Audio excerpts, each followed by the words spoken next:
Bốn người. Còn đó vậy. Còn đó sụt đó. À mà.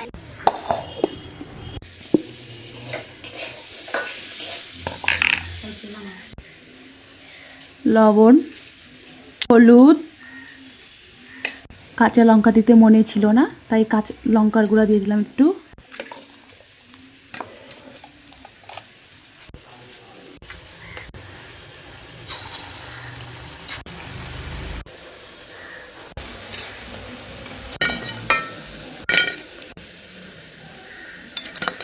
নামিয়ে নিব এখন। আবারও একে একে বড়াগুলো ভেজে নেব। বড়াগুলো এখন একে একে উল্টে পাল্টে ভেজে নেব। এখন বড়াগুলো ভাজা হয়ে গেছে। এখন উঠিয়ে নেব। গোটা জিরে, গরম মশলা, তেজপাতা এখন ফোড়ন দিয়ে দিব। একে একে এখন আলুগুলা ছেড়ে দিলাম। দিয়ে দিলাম হলুদ, দিয়ে দিলাম লবণ। এবার ভাজতে থাকবো।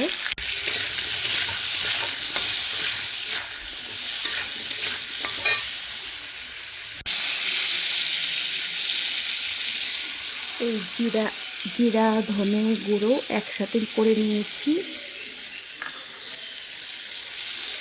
তারপর শুকনো লঙ্কার গুঁড়ো এখন একটু জল দিয়ে ভিজিয়ে রাখবো।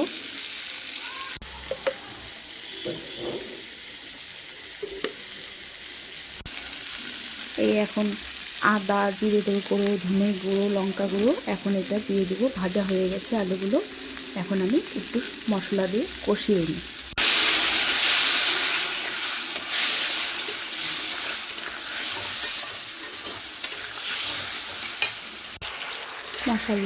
মশলাগুলো ভালো করে কষানো হয়ে গেছে। এখন আমি জল দিয়ে দিব। জল দিয়ে দিলাম।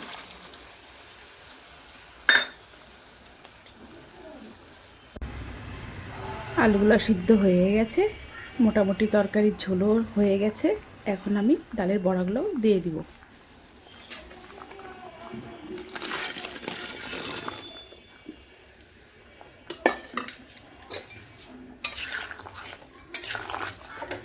একটু ঝোলঝোলই রাখবো, কেননা এই ডালের বড়াগুলো সব ঝোল টেনে নেবে। একটু ঝোলঝোল রাখবো।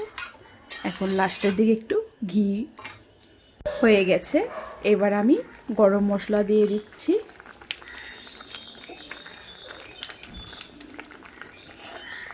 একটু ঘি দিয়ে দিব।